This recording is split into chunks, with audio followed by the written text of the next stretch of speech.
Everything should be cleaned up now. You're a little bit less choppy, hopefully. Oh, Fingers that's crossed. good. That's great. That's great if I'm less choppy. I mean, what are you, chopped liver? Thank you for now responding to that. I don't need... Probably better that you don't, honestly. I'm sorry you killed me for a second. The cancer progressed. I mean, that's what I do, right? I mean, I am a cancer. At least that's what people would lead you to believe. I'm going to find you and punch you. Why don't we have the functionality where we can just send people emails which are just a fist? Like, your fist. Just punching them. It makes things so much easier. Someday. Someday. The technology isn't there yet.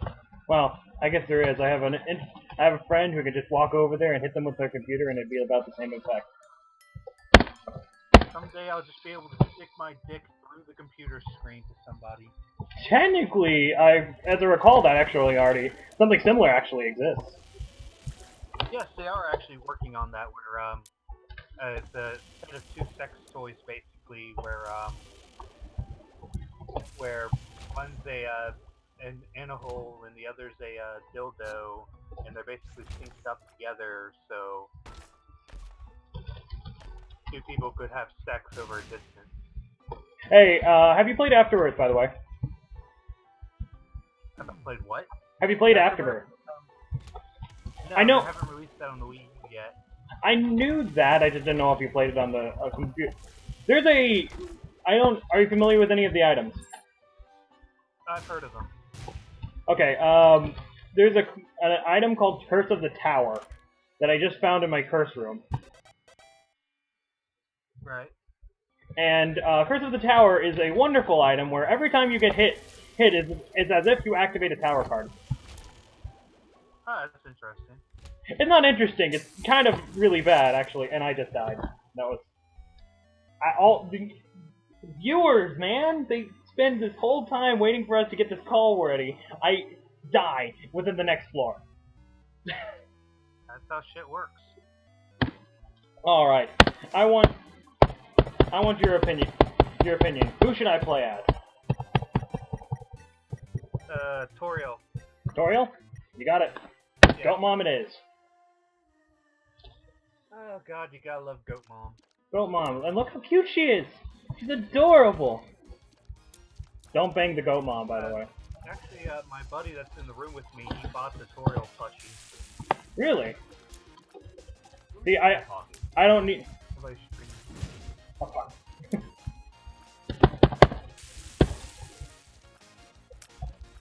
Yeah, he bought the Goat Mom plushie. And that's just great that they actually did a plushie of her. I mean, I feel like they could probably get away with a plushie of a lot of characters. Like, I know a couple people that would be all over a Muppet plushie. Yeah. I'm not gonna name any names. One of those in the room with you. What is he doing? Oh yeah, okay, cool. Yeah, if you hear video game noises in my background, that's because my buddy's playing one of the older Fire Emblem games. Which one? I Blazing Sword? on the Wii U eShop. I don't see. I'm just getting into the Fire Emblem series. I have a buddy who's getting me the Noir storyline, and I'm going to be getting the other one. Oh, God damn it! I'm going to be. Oh, you're getting Conquest? No, actually, sorry, it's the opposite. I'm going to be getting Noir. My buddy's getting Conquest. No, Noir is Conquest. Oh. Vito's Birthright. Oh, well. Don't I feel smart? Yeah, Birthright's supposed to be more along the lines of how how Awakening was. I haven't played Awakening. This is going to be my first Fire Emblem game. Oh, well, it's a pretty interesting starting point then. Conquest will play more like the older Fire Emblem games. Alright. See, from what I in that hear... Go ahead. In that you go from mission to mission. Alright. So it's... you can still go to the My Castle area and take breaks and such, but you don't have opportunities to grind for experience or gold. Alright. So, you just what... go from mission to mission. See, I recall talking to a friend of mine at work a long time ago. Him say, why do I keep getting Mom's fucking coin purse? Oh, by the way, look at a small Toriel list. I know, it's adorable. No, I just took 2 one make you small fills. Yeah, I see that, and she looks so adorable. She's so small. Come along, goat mom. Smallest. She's actually... Imagine the smallest goat mom. So she also... So, basically the way this mod works also, I hate to interrupt the Fire Emblem talk, but I just remembered something that I feel like you would be interested in as an Isaac player. Basically, the way this mod works is every character is a reskin of one of the working characters in the game. Toriel is actually Eve. Ah. Meaning, this is way better than actual Eve. Now, whether they're any better or any worse is completely dependent on the character. Funny thing is, Toriel is actually one of 2 characters that can replace Eve. There's another pack that I don't have downloaded, but you can only have one at a time, and I'd rather have Toriel. Because I think the other one was, Torgor?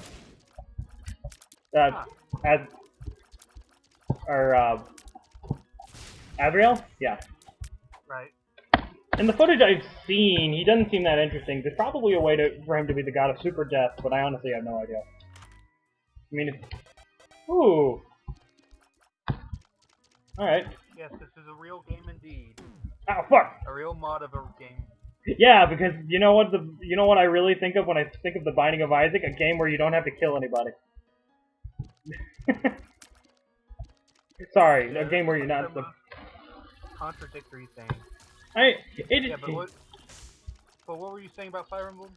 Oh, sorry. My friend of mine basically said if I'm going to try to start the Fire Emblem series or like to enjoy it, don't start with Awakening. Not because it's bad, the contrary actually, because it'll spoil you. Yeah, that's not the best one to technically start with. I mean, it's a really good game. It's really good. It's just that you'll get a misinterpretation of what Fire Emblem Awakening, or what other Fire Emblem games are like. Yeah, that's what it's a lot easier in regards because you get to do grinding. You get to grind for experience. You get to do bonus missions, a lot of bonus missions where you find random enemies on the map. And that'll allow you to grind for EXP. Which is not something you're able to do in most past Fire Emblem games. So basically, most Fire Emblem games, if you don't kill everybody, then you're gonna have a problem, right? Yeah, it's like you only get to go from map to map. You don't get to do any kind of bonus missions most of the time. So what battles you get, you have to take advantage and get as much experience as you can out of them. That's one of the challenges. Ignore that. And that's where. Ignore that damage I just took, by the way. But that's where the difference of Awakening comes in, as you are able to do these bonus matches, and there's a lot of bonus stuff you can do to get experience and such. So what's really different about it? Oh, Jesus Christ! What's really different about it is just like its mission structure allows for more grinding and such, as opposed to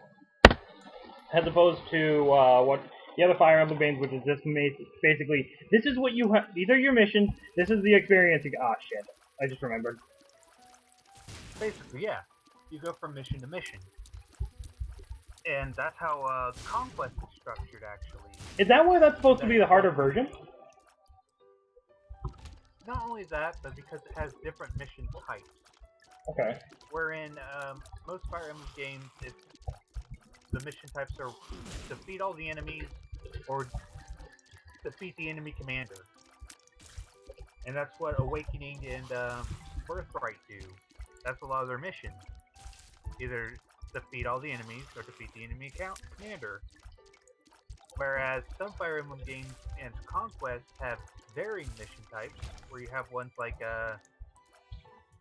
defend these spaces, Alright. or 11 turns, or you only have 7 turns to beat this map. I feel like I'm going to struggle at this.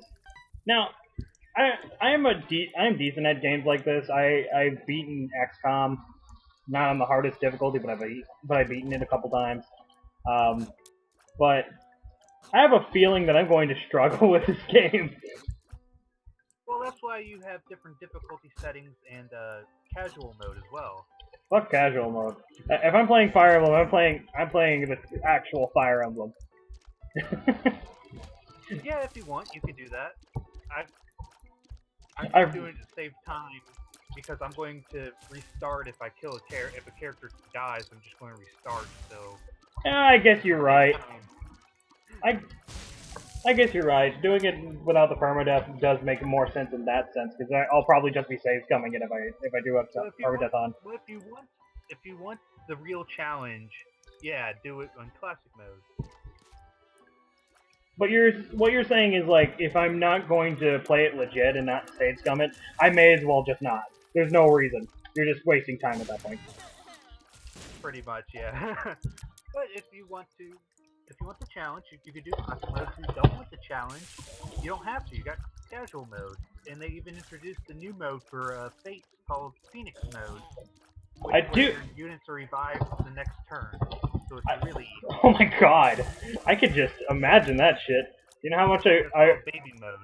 It's baby mode. I do hate that they call it casual mode, though. I don't play Dark Souls, but I follow so many people that do. That calling it casual mode is just like slapping me in the face. Well, you kind of deserve it if you're going with casual. I mean, you're right, but like I said, I don't even play Dark Souls. This is not. Different difficulty options as well, where you have normal, hard, and insane, or whatever it's called. Normal, hard. It always weirds me out. Lunatic. Yeah, that's right, lunatic. It always weirds me out when a game starts as normal, because to me, normal is like a medium. You shouldn't have a medium when there's no small, right? Well, normal just stands for average difficulty. Well, yeah, but normal. It's fine when you have a harder mode. You can still call normal. As opposed to a medium. I guess you're right. As long as you don't.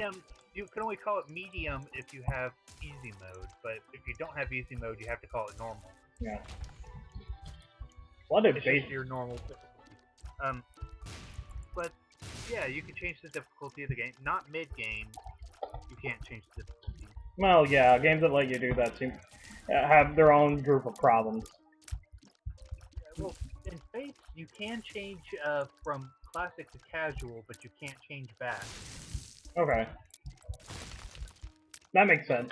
Because, I mean, think about it. Why would you be able to go play classic, one of your characters dies, you're like, oh shit, I don't want to do this. Nope, they're not coming back to life just because you decided you're not going to do this now. You know what I mean?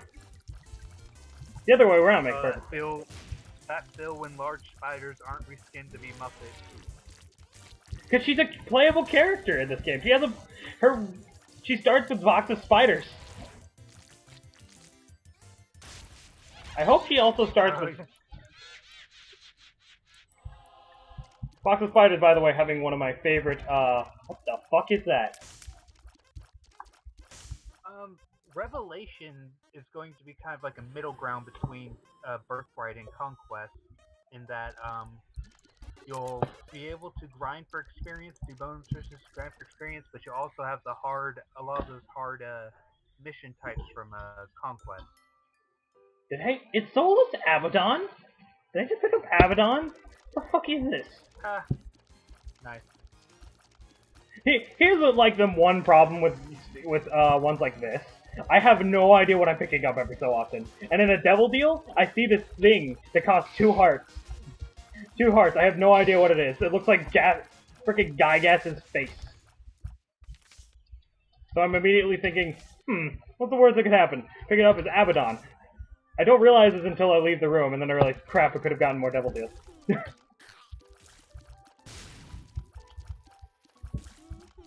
Sorry.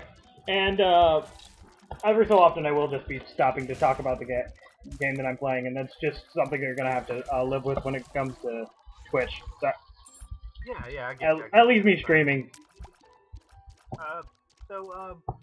When you're doing a lot of people's complaint is that they're wondering if it's a full game broken into pieces. I don't think that's gonna be the case, only because from what I... Let me go into that. It's not, but that's a lot of people's fears, is that when they heard it was 3 games, they were worried that they just split it up into pieces to make more money. Well, they do have a reason to think that, only because in Japan it is one game. Or rather, it's one package with 2 games. Well, you can buy it like that, but it's going to cost as much as downloading the other parts do. They did this because it's such a huge game. All 3 campaigns are their full stories. Are full-length stories. Yeah, it seems... Just as... I feel like people were assuming a lot. Keep in mind, people have this hate boner about this game. About the game, so... Not really that. And especially about the localization. They got so much hate. Oh god! Don't get me started on that. They want to hate it. They want to hate it so much, and they'll find any excuse to. And don't get me wrong, they did technically remove a feature, but it's a feature I wouldn't have used anyway. So, I don't care about that personally. You gotta understand about ratings on that. But yeah, the game is 3 full games, and if you buy all 3, it's going to end up costing $80. Yeah. I wonder if you buy the one base game for $40, and you buy the other 2 as DLC for $20 a piece. I wonder if the way it works in Japan is that it just, because in Japan there aren't 2 versions of it. You buy it once. There are actually in Japan. Really? In Japan there is 2 versions. I could have sworn it was 1 version. Nope. Maybe I heard wrong. Nope, it's 2 versions. They have the what you're thinking of is they have the special edition like they had over here. Okay. But when you download the game in Japan, it's just called Fire Emblem Fates. And then when you get to the choice, the path you choose, you download that version. Ah, I see. In the American version, when you go to purchase it on the eShop, you have to buy either Fates, you have to buy either Birthright or Conquest there. Alright. So you already have it downloaded, and then when you get to the option, you can choose to download the other path for a price. Okay. So I'm excited about this game. I feel like the only reason I feel like I'm not as excited about it as I was about, say, XCOM 2, which just came out, and I haven't gotten to play yet because I found out a little bit late that they were only releasing it for PC, and my PC's dead right now. Well, yeah. My actual PC. This is I'm actually streaming from a temporary PC, quote unquote temporary. It's been dead since like Christmas.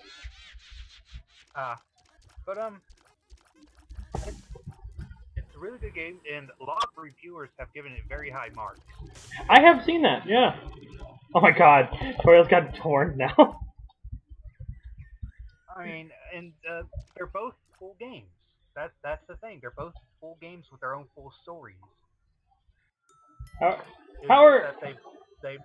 They both follow similar things, but they're both full stories. All right, if you've been following Fire Emblem Fates for a little bit, right? What is the deal? All right. Anyways, what? What is the deal with supposedly the controversial dialogue and with the magic gayness drug or what have you? What's that? What's the whole story with that? This started when the game first came out and people were translating the dialogue. And there were some errors in translation, as there usually are when things are first being translated. And somebody read this scene, and they took it completely out of context and out of the meaning of what it was. What it basically is there was this female character, and one thing she likes cute girls. I But do. she is straight. She is straight, actually, because all of her supports are with men. She's straight. She marries men, Huh. but she just really likes cute girls. And what the thing was is that she gets nervous around them though, and it causes her to faint, and she's worried that makes her weak because she's based around cute girls. So the Avatar offers to help her with that. Corin. You can just call him or her Corin. It's because now there's an official name, so just Yeah. Anyways, Corin offers to help her with that, and that's what he does. In the Japanese version, he gives her this drug that allows her to see men as women, Okay. and this is to Oh. help practice. It's not to try to ungay her or anything. This is to help her practice talking to girls. I see how this is. But the drug fails because she still hears the men's voices, so Oh. it doesn't completely fool her. And then the rest of the support goes on with her ending up falling in love with him and stuff like that. It was nothing bad, but they read it out of context of an early translation. And the way misinformation spreads, it just takes one person to post something wrong, and then it just starts spreading like wildfire. What? Someone posting something wrong on Tumblr? Ah, oh, damn it, I'm dead. Someone posting something wrong on Tumblr? Perish the thought. Yes, exactly, and that's what happened. But and it starts spreading, and then you have game sites like Kotaku reporting it like it's news without checking their sources. All so right. You have all these people worried about that there's this gay conversion drug, this thing about somebody drugging somebody to ungay them, and that this is a reference to gay conversion therapy. Which I feel like that's a reach. But hey, what do I know? I don't work for a gaming company. I don't work for a gaming publication that publishes lies on a regular basis. But this causes a lot of controversy. Now, Nintendo has a, and I feel like they made in that they wanted to stop this from becoming a bigger deal than what it was. So they altered the dialogue, which I've actually found the altered dialogue, and it's not that much different. It's just that instead of using a drug, he blindfolds her and tells her to visualize him as a woman. Okay. Now, follow-up question. It is interesting. What? Now, follow-up question. Is this storyline any different as the female protagonist? Because logic... They have different support. Okay. I don't know what it is. I haven't seen it, but it's a different support altogether. And this is not one of the... This is not the female character that you can marry if you're, That's White Sarja, right? Yeah, that's the alternate version of Sarja. What's the reasoning behind that one? It really makes sense to her character if you've seen her from Awakening. I have not. All I know is that she's super popular and has a really seductive figurine where she literally, like, what's the word I'm looking for? Yeah, I'm not gonna get into it. Oh, by the way, give me another character. I died. And, let's go with Asgore. God damn it! I just started an Asgore run. I just didn't want to interrupt you saying anything before I asked you for another character. Okay, but it wasn't that bad, but you know how misinformation spreads and it affects people's opinions on things. Yeah. And this became truth in people's heads even though this was completely false information. Yeah. That's how this happened. People So really... Nintendo had a couple of choices. They could either ignore it and let it build and become a real problem. I mean, could you imagine if the LGBT community started calling this game homophobic? Oh, they did that already.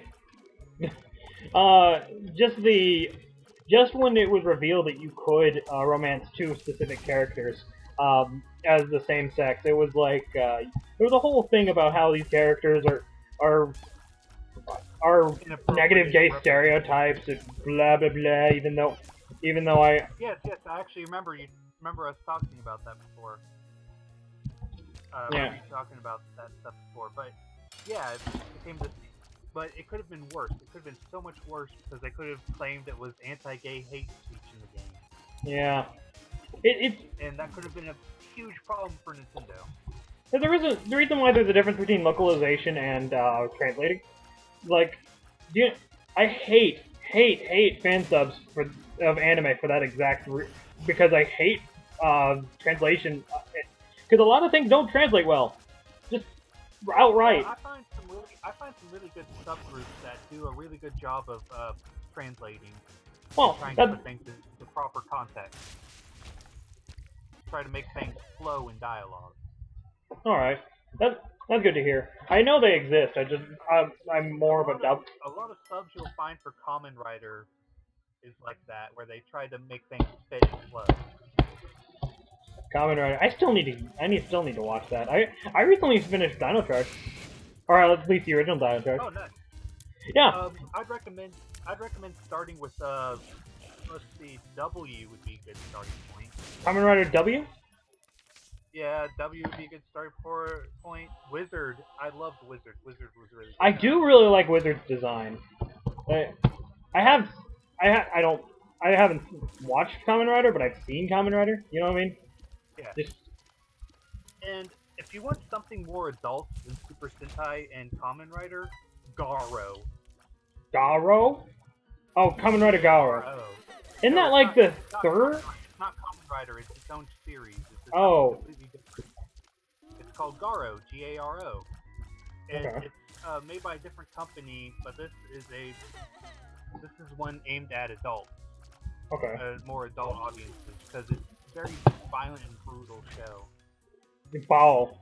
Two of spades. It is so good. It's Alright. Very horror themed. I do love horror stuff. That is a. And it's something that's just really good. So now that I can actually talk to you at length, actually, about Dino Charge, can you just give me a short consensus about how you feel about at least the first season? We can. First season, it's standard Saban, right? Levels of writing from his staff, from his writing staff they employed for this. It's about what you expect. It's stuff aimed towards kids, of course. It's not going to be super deep writing. Well, of course, it is shallow writing. You know, they're not going to get. Understanding that Power Rangers has always been and always will be aimed at young kids. Even if they do have like their moments. Yeah, they do, and I'll give you an example in a minute. But it's always been aimed at the 5 to 10 crowd. That's where it's always been aimed at. Of course, they make the big bucks, you know. It's a show aimed towards selling toys to children. That's what Power Rangers has always been. What? Power Rangers designed to sell toys? Me and my army of Power Rangers action figures is insulted. There's some Power Why Rangers didn't I pick up Cupid Duplex? It's somewhere in my closet. I got some Power Rangers toys somewhere in my closet. I don't actually have any Power Rangers toys anymore. I have some Power Rangers portraits in my garage that used to hang on my wall. Dude, I am all in with this being a fan of Power Rangers as an adult because Dark Bum or Satanic Bible. I'll take Dark Bum. But yeah, you gotta go understanding that it's not going to be deep, significant plot. It's mostly shallow writing. Mostly. Yeah. That's a good point. And you gotta go in understanding that this isn't aimed at you as an adult. Yeah. But doesn't mean you can't enjoy it. Of course. Unlike Teen Titans Go, which will make fun of you if you're an adult for watching the show. Well, and another problem with Teen Titans Go is the fact that its writing is just so shallow an adult won't be able to get anything from it.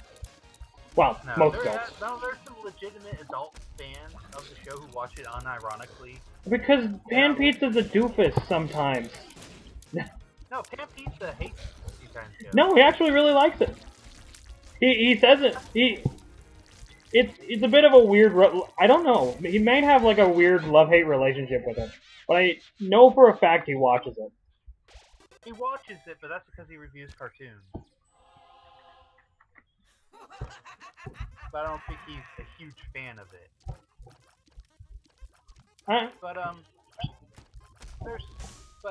let's get off Teen Titans Go for a second. Sorry. But they don't patronize their viewers. They don't make fun of their adult viewers. They recognize the adult viewers a lot, actually. Yeah. With references and such. There's some plenty of old Power Rangers references, and that's really good. I love that. But my thoughts on Dino Charge, getting that set up aside, it's all right. I don't hate it. It's all right, and I'm going to let you know this is the first Power Rangers I've watched after watching the Super Sentai version. Really? Oh yeah, because you got into Super Sentai more recently, technically, but that was after you. But you were a kid and you watched Power Rangers. Yes, I was a kid when I watched Power Rangers, but yes, I recently got into Super Sentai and started watching other tokusatsus, and I enjoyed. I really enjoyed Kyurigger. That's the Sentai Tokyugers. Zoiden Sentai Zoiden Sentai Kyurigger. I'm botching that awfully, but it's all right. I'm Japanese. I can't help. And remember, Super Sentai is also aimed at young children. Yeah. But I really enjoyed it. I love the characters. I love the monster design. I actually, as far as I'm going into my opinion a little bit while you're talking, but I feel like I can sort of squeeze this in because you just said that. I feel like one of the real strengths of the season is actually how good the characters are. Oh yeah. Like, who's your favorite character? Let me just ask that. I really love what they did with the Gold Ranger. Yeah, Ivan's awesome. I love it because his character in Kyurigger is actually kind of the opposite of him in terms of personality. A card against Not complete polar opposite, but there's some opposites to him. The character, I forget his name, but he's a samurai. Okay. As opposed to a knight. Which is kind of like the equivalent of a knight. Okay. Which I like how they did that. And some of the other differences is that he appears as this jerk, this stoic lone hero at first. As this stoic, powerful lone hero. When his personality is first really shown, when he's freed from his imprisonment, he's shown as this lone hero type. But it's shortly revealed that he's actually just a nerd. Yeah, he's also super entertaining. Like, I think another one of my favorite lines was he was talking to the Blue Ranger, and Blue Ranger was confused about how everything was, how north was where he thought was south in New Zealand. Then he goes, Remember, we're on the other side of the world. I'm talking about Kyurigger here. Oh, okay. The Gold Ranger Kyurigger, when he's first shown, he's shown as a stoic lone hero, but he's really just a nervous, geeky kind of person. Not like geeky as in loves the anime and stuff. No, just that he's just a nervous person. He just wants to make friends, but he's trying to act cool. He's putting up this cool facade. He's actually a nervous, shy person. I love that. But Ivan's kind of the opposite of that, in that he's really an endearing person, but he comes off as the lone wolf. Yeah. Okay, I see what you mean.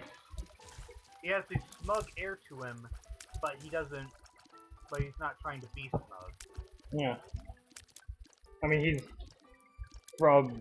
he's a knight. Crying out loud. Right? It's Exactly. he has this posh fake British accent, and he's gonna come off as smug. It's gonna happen. Yeah. But he's not a smug person. Yeah. I love how they did this. Because like I said, it's kind of the opposite that way, where the Curio Gold was putting up a front, but he was actually nice. While Dino Charge Gold is he's a nice person, but he comes off as smug. Okay. He's not trying to be smug. And I love that. Yeah. I love that difference in the two. I love how they did that. I also think the script is pretty good in this season too. You can tell some of the writers from Megaforce have been working on it. Yeah, like Megaforce's writing was a very big step above Samurai's. Not so much the actual story writing, but like the script. I don't hate Samurai. I don't think it's terrible. I just don't think it's good. Yeah, exactly. It's not terrible, but it's not good. It's very meh. It's better than Turbo and Operation Overdrive, but it's not. Oh no! What are you talking about, Turbo? I love Turbo. Turbo's kind of silly. Well, you gotta remember that the Sentai Turbo was based off of a comedy. Yeah, but I know about that. It was a.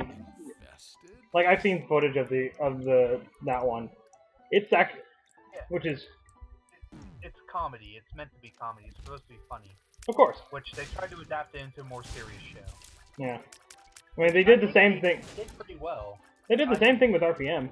I don't know if that was supposed to be a comedy, but it definitely didn't take place in a post-apocalypse.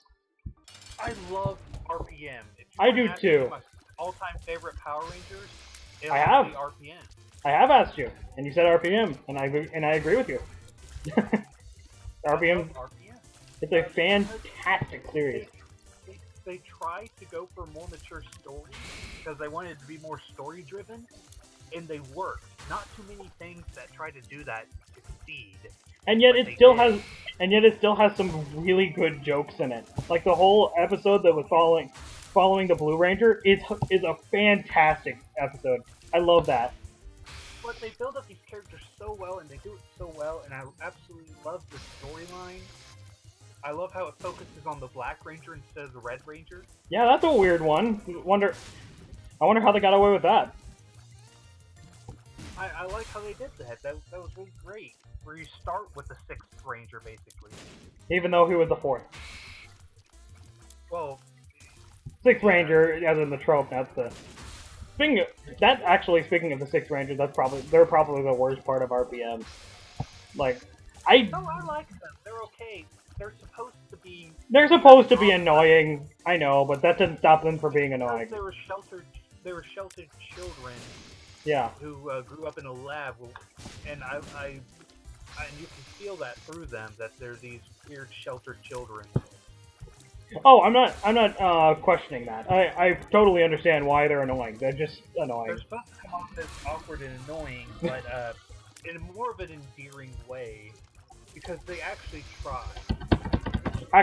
Actually, yeah, it makes sense. It makes sense why they're annoying, but that doesn't stop them. As I said, that doesn't stop them from being, kind of annoying. Which they do get better as time goes on. Yeah, and I think they work. I think it works. It works for what they're going for the whole plot. But I just love the whole story. But unfortunately, this is the series. This one didn't do too well in the ratings. RPM? Yeah, because it was on. Here's what I remember from RPM when it initially came out. I didn't know it existed. I had no idea it existed. I went to Target and I saw... There was literally no marketing for it. I saw, I went to Target and saw the, toys, and I'm like, what is this? Although technically that's what Brando was going to do even if Power Rangers didn't continue. That's Forever. It just didn't do too well in the ratings because they had it at a weird time slot and everything. There was no advertising for it really, and it cost a lot for them to do this one. Also, and this is kind of the one. This is kind of the reason why they I think they sold it back to Saban. Yeah. Well, the whole series was going to die anyway. The merchandising rights were still going to be Bandai's, and as I said, Bandai was completely prepared to just continue making toys of it till the end of time, even if there is no Power Rangers. Can you imagine that, by the way? If there were just Power Rangers toys with no series attached to them? You know how confused a little kid would be? Going, Actually, I would be confused. It was interesting, but I know, but I'm glad Spawn got the rights back in a way. Yeah, that they kept doing it. I feel they really did revitalize its popularity. They really did. Well, yeah, the whole thing they did with Samurai was almost entirely going. You remember this aspect of the original show? Well, we're going to bring it back. You know, they brought back Bulk-ish. Yeah. They brought back the original theme song. You know, it's all. And they really marketed it. They really did a lot of marketing for Samurai. Even if we get Samurai swag from it. Oh God. Oh God is right. But it's not a bad show. I will never say it's a bad show. I will. Operation Overdrive was a bad show. What would you say is the worst one besides Operation Overdrive? Besides Operation Overdrive, I got a gastric blaster. I'd have to say Samurai. All right. I think that's Samurai was just a low point. It wasn't terrible. It was just a low point. Yeah. The real problem with Samurai is that it did have some clunky scripts. Have you ever seen what the original script for it was going to be? I have not, actually. One thing, they're going to have Bulk return, of course, but he was not going to be the way he was in Samurai. He was going to be like the mentor to the Rangers. Oh, okay. That could have been cool. They were going to have him have a son, and his son was going to be the Gold Ranger. Okay. That could have been interesting, actually. I mean, it's kind of a repeat of what they did in Ninja Storm, but... Kind of. Only difference is it's a pre-established character. Yeah. And he was going to basically put together this team of Rangers from these samurai from around the world. They're going to have different ones, like one from Africa, one from Asia. And then they form Captain Planet. I mean, what? Yeah, exactly. But, and they even have elemental powers. There's going to be this international team of samurai. And they're going to have the female Red Ranger play a much bigger role. I mean, she kind of did diddly shit in the actual series. Yeah, in the actual Samurai, yeah. But they're going to have her play a much bigger role because she's going to be the permanent replacement for the Red Ranger. That's what they should have done. They should have had something to cause the Red Ranger to... Oh my God, this is terrible. Why did I do this to myself? And they're going to have the Red Ranger take on this other role. It was just a really interesting script. And I'm sad they didn't go with it. This was somebody who wrote scripts for some of the earlier really good Power Ranger seasons. I think this is somebody who wrote scripts who did work on like the what was it, the Wild Force script, stuff like that.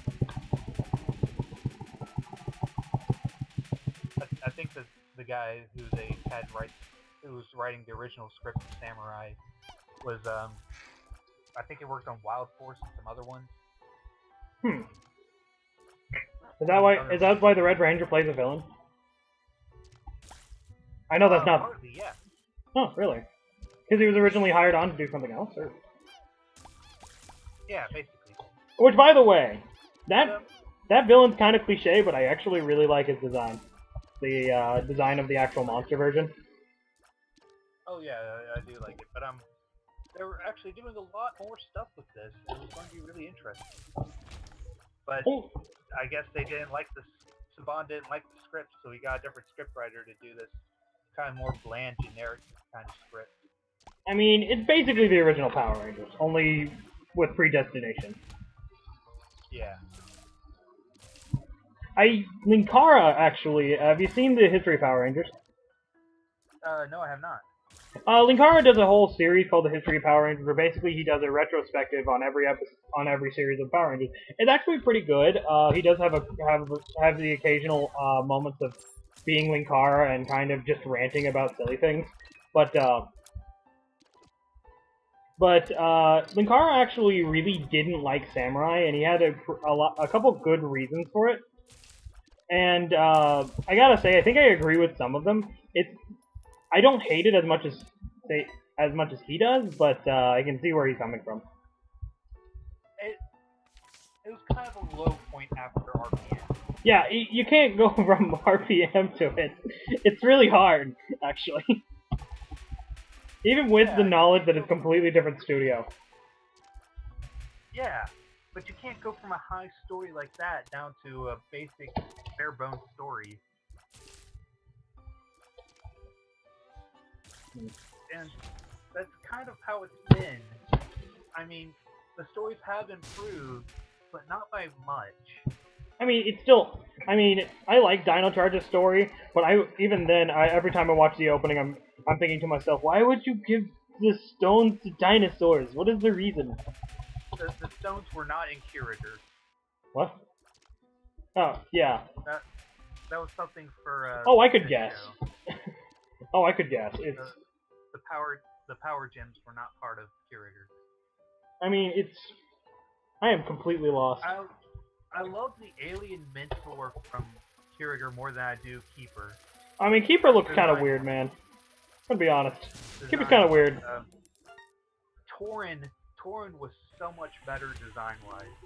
This eagle-looking monster. And Tauren was actually the 10th, basically the 10th Ranger. Really? The Silver Ranger. Yeah. I wonder what they're actually going to do with the rest of the Rangers. Got any theories? I don't know how they're going to do Cyan. I don't know if they're going to do the male Cyan or the female Cyan. I mean, what they did with the Purple Ranger was actually kind of clever. Yeah, because in Q-Rigger, it was a guy at first. It was this old man, but he wasn't able to do it anymore, so he gave it to his daughter. So he passed it down to his daughter. And that's who Purple is in Q-Rigger. I am kind of upset that they call the Gray Ranger Graphite. That's really annoying. Speaking of which... Actually, no, I find it fine. It's fine for me. Really? Okay. Yeah. I don't think... The thing is, I don't think graphite's a color. It's a mineral. I mean, it's kind of a color. Yeah, but it sounds better to me than gray. I mean, I think I understand the reason. It's because gray and graphite on toys for kids, you know how easy those would be to confuse? Or silver and gray, I mean. Yeah. So graphite fits better for that. But then let's see. But yeah, for Cyan, there is two Cyans. There is a male and female Cyan. They might do something similar.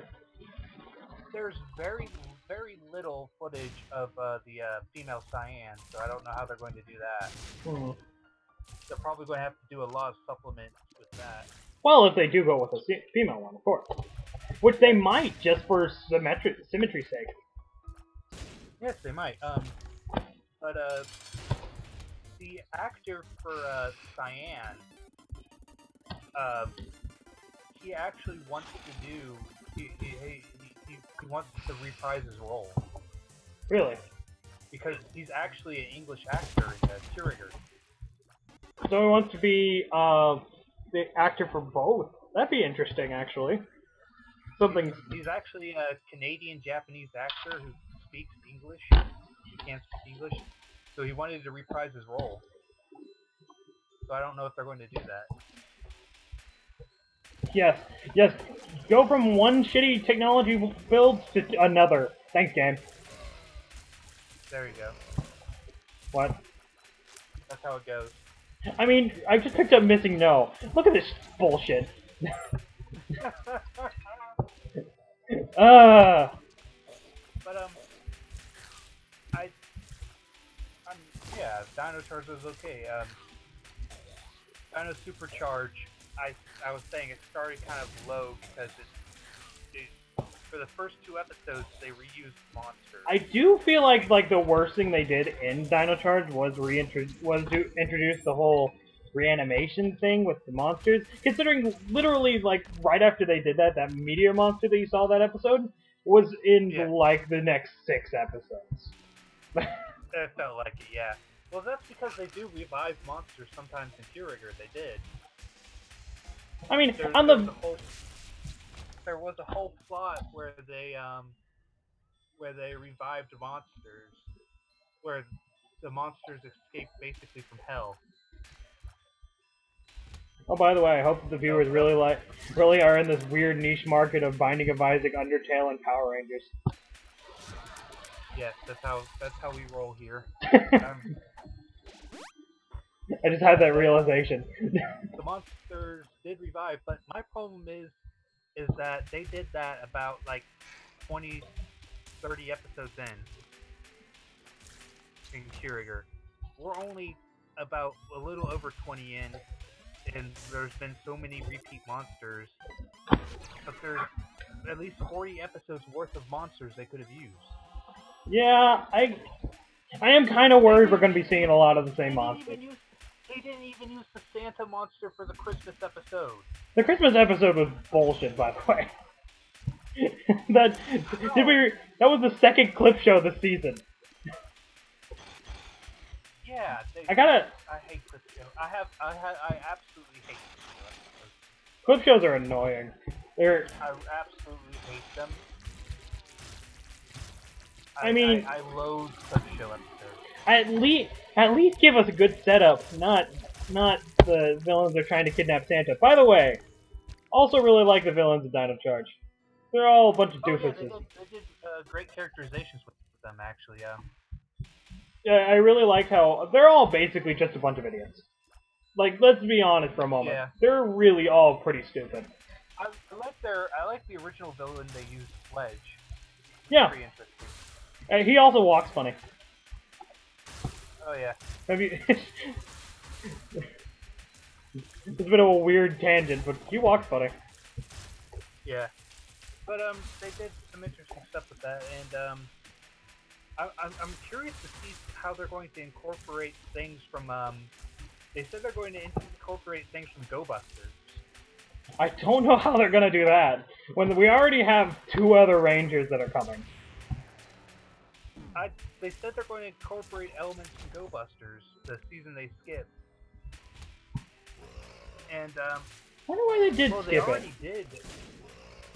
Wonder why they skipped it. I guess they just wanted to go straight to dinosaurs. I mean, dinosaurs are cool. Don't get me wrong. Oh yes, they are cool. But the thing was that one of the things they used was kind of from Go Busters. They used a movie villain from the crossover movie with Go Busters and Kiriger. What was the villain they're using for Snide? Oh, okay. He's actually an enemy from the movies, and if you notice, he looks similar to one of the main enemies from Dino Thunder. Yeah, he looks like Zeltrax. Which actually, in the movie, that's who he is. Really? He's basically I knew it. An upgraded version. I knew that. An upgraded version of that Sentai equivalent. I knew that couldn't be a coincidence. They looked way too similar for that. Oh, goddammit, Judas Shadow. Am I really gonna do this? Well, yeah, I am. The Sentai, he was an upgraded version of the Sentai equivalent, sent from space. It's just a weird sentence. They also had another one. They had an upgraded version of Goldar. Really? of the Sentai equivalent of him. Wonder, And I wonder if they're going to use him. they might. I mean, Snide is kind of a weird villain. It's the first human villain we've had in a long time. Right? Oh yeah, but I love his theme, the Heckle and Snide, Yeah. Jekyll and Hyde. I actually didn't catch that. I'm surprised I didn't catch And, that. people are speculating that he could be the Silver Ranger. I don't know. Actually, I'm of that weird mindset that judging by his hair color, actually, that weird highlight in his hair, he might actually be like the Cyan Ranger or something. Well, he's not going to be because the Cyan's already active. Oh yeah. Because we already know that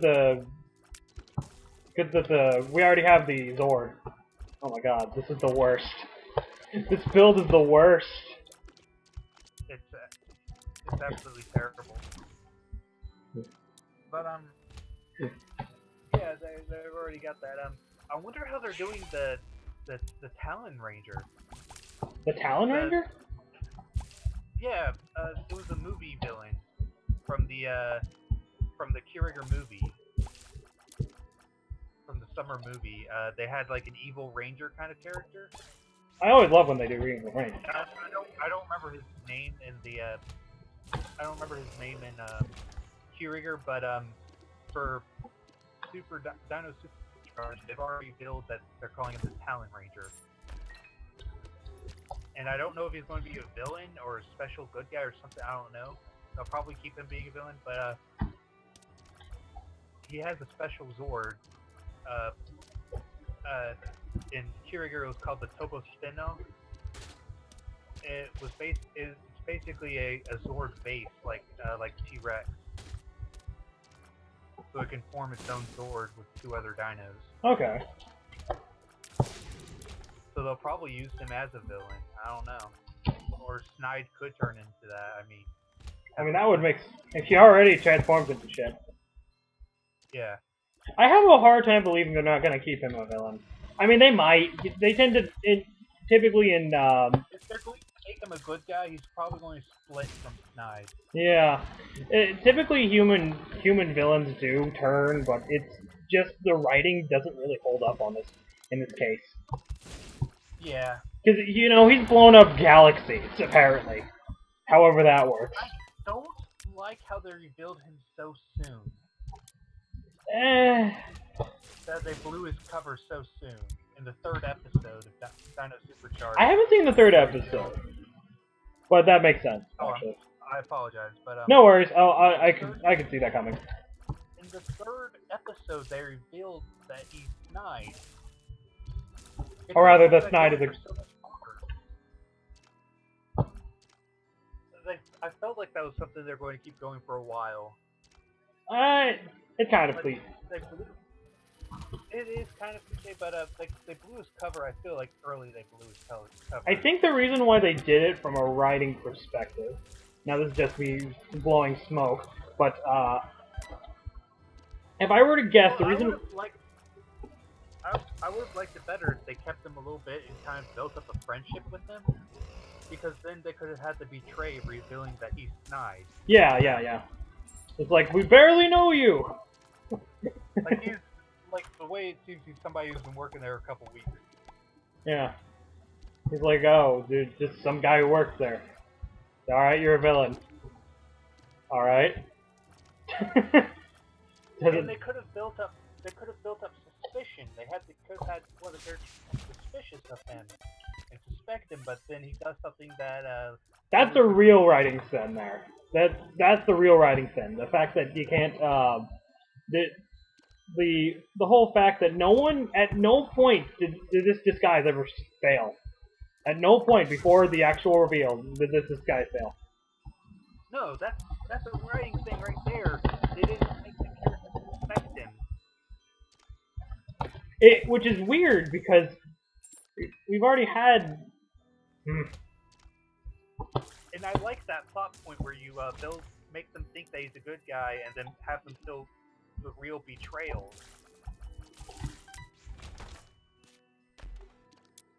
they could have done more with how he saved the Red Ranger from that mine erasing attack. Yeah. They could have done And then more he with that. erased his own mind like a dunce cap because this is this kind of show.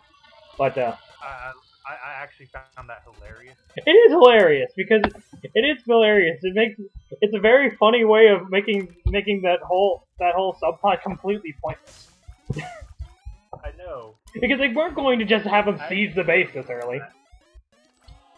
Yeah, and I love how they just closed that like, oh, okay, I'm going to go take a nap. They just made that whole point pointless, but in a way that I actually like. Well, they had to make it pointless. Like, let's be honest for a moment. They weren't going to let him siege the base this early. Yeah, of course. But So they had I liked to. how they did that. It was pretty interesting, but they yeah, I still say they revealed him early. They could have done with the Red Ranger feeling indebted to him, saving him. They could have built on that. Yeah. They could have had him save the other Rangers in other ways, and they could have had somebody suspicious of him from the start. Yeah. But slowly whittle that suspicion away by helping everyone gain their trust, and then do the whole trust breaking thing.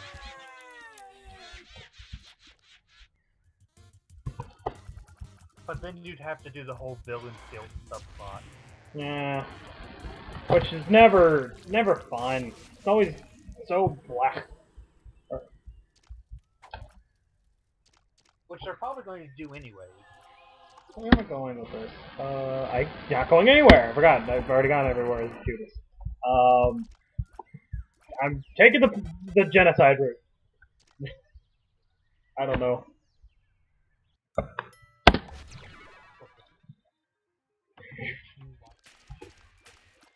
Oh God, what is it this time?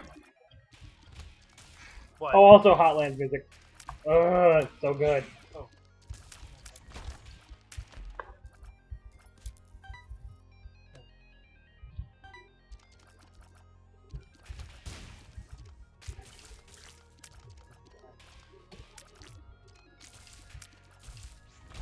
But I could talk on and on about Power Rangers because I absolutely love Power Rangers. Oh, don't worry, so can I. I love Power Rangers too. It's a really good common ground. It's a really nice common ground. The whole thing. Which I'm planning on doing again in a year or two. I'm going to sit down marathon the whole thing again. Oh, dude, I'll join you for that. There's a streaming website where you can stream like videos and such called like Rabbit or something, and I'll join you for that. Oh man, if only my computer can handle that. I'd probably do. There's some kind of Netflix syncing thing where you can sync Netflix stuff with other people and watch something at the same time. Well, it's. I don't know. There's probably like a video syncing website where you can sync up the videos and watch everything at the same time. Yeah, that'd be cool. Bye bye. I don't have the computer to do everything. Oh my God. You are shitting me. What? This is really the run. I have Dunce Cap, which is basically, you know, the Are You a Wizard pill? Have it on all the time. I have chocolate milk in Ipecac. Oh my God, you have a horrible bill. What the fuck? I just had such a nice. I just had such a nice build. What the hell? How am I supposed to aim this thing? How am I supposed to aim this shit? Goodness. But I'm a huge fan of. I've become a big Sentai fan too. I don't know if I'm ever going to marathon all of that because I don't want to die. That is long. Oh my God, it has Parasite too. I'm going to die. But it's been on for 40 years, so. I have been curious about watching a couple of the really early Sentai. Oh my God, no! Don't let me have that.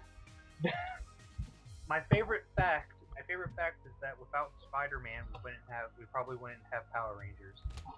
Yeah, man. I mean, just look at them.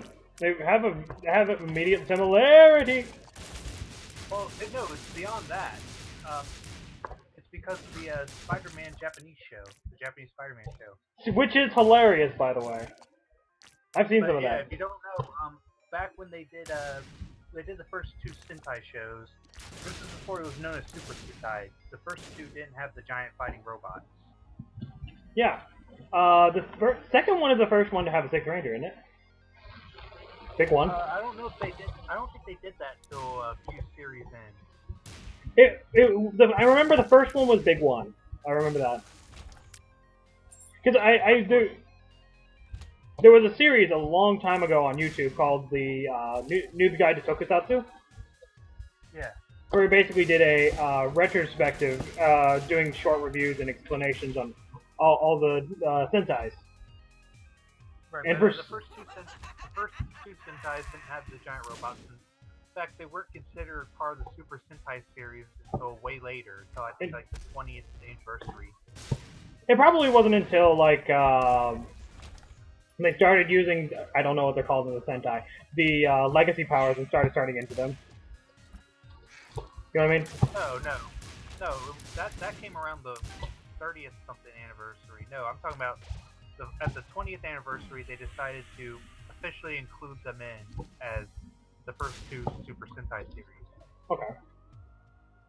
But after they did those shows, the second one wasn't as popular and it didn't last as long. But it was an okay show. But they did the Marvel-produced Spider-Man show, and they had the giant robot because, yeah. Because Japanese Spider-Man show. I don't know what possessed them to do. This was before they started putting giant robots and everything. Oh my god! This was one of the first shows to really do a giant robot. Other than stuff like Gundam. But this was back when giant robots was first starting to become really popular. Mecha anime, man. Change the world. Alright. But they started but yeah, they had the giant robot. Now when they did the next show, which was also Marvel produced, I forget the name of it. I think it was like Battle Fever J. It was originally going to be like some kind of Captain America show, but they decided to bring Sentai back and do it as a Sentai show. They decided to bring Sentai back, but they wanted to have something different. So one of the plot things they decided to carry over from Spider-Man was the giant robot, because they saw how well that worked in Spider-Man, so they decided to carry that over. And then they just put giant robots and everything, which really is the best thought process. Yeah, and so they decided to keep that, and that became the defining feature of Super Sentai was the giant robot. Well, the defining feature before that was the whole transformation. Of course. That's what it's named. Well, a lot of Tokusatsu had the transforming heroes.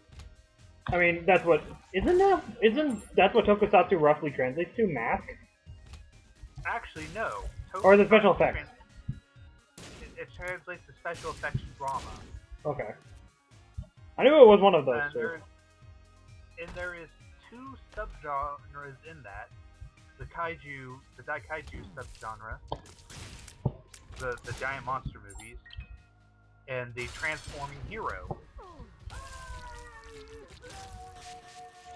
which is stuff like Sentai and Kamen Rider and Garo.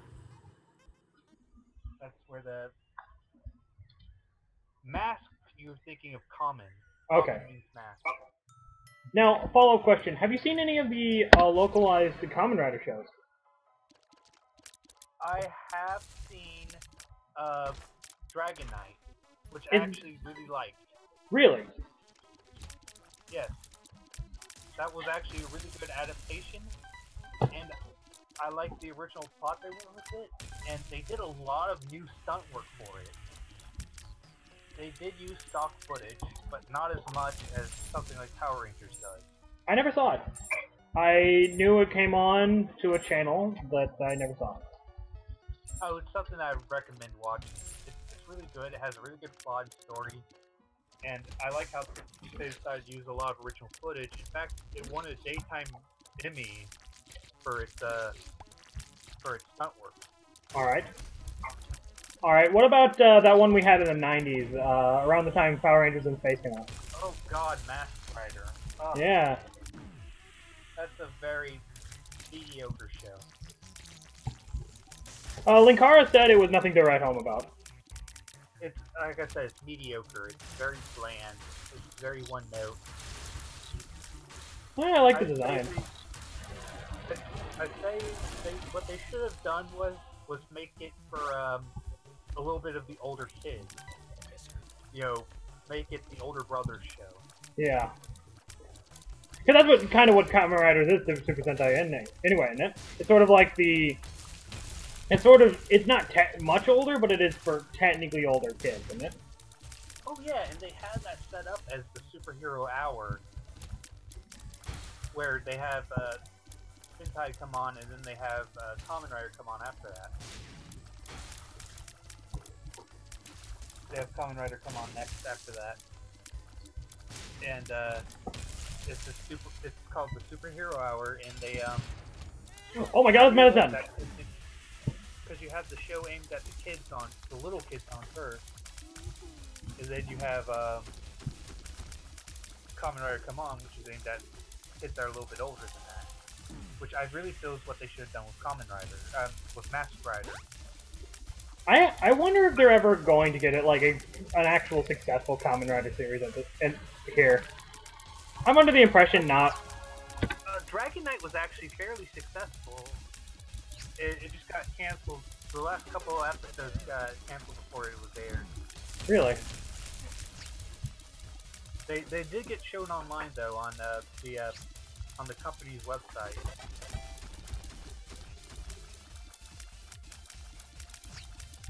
I gotta shoot the dogs out here. Go on, dogs. Go on, get. Blanket. Go on. Go on, dogs.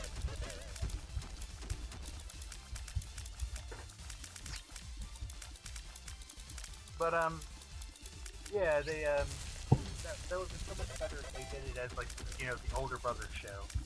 Yeah, it did look good. I just never saw it myself. Yeah, but yeah, that would have been so much better if they did it like that. You could have Power Rangers come on, and then you could have Mask Rider come on after it. So you could have the older brother sit through Power Rangers with his little brother, and then you can have Kamen Rider come on, Mask Rider come on after that.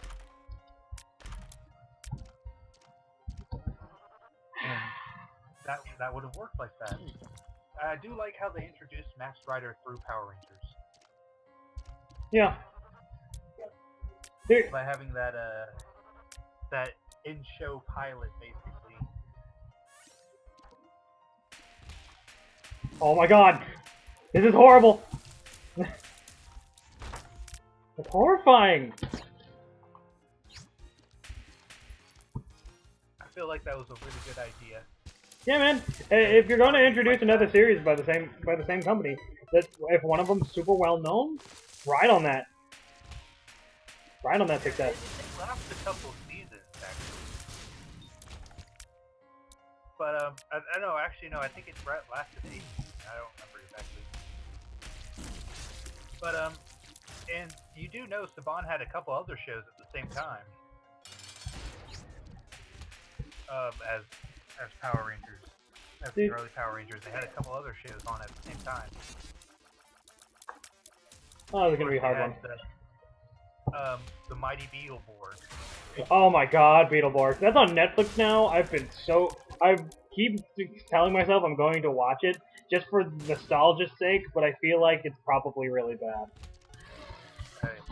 The problem with Beetleborgs is that they only used one series of footage. They only used the footage of the one series.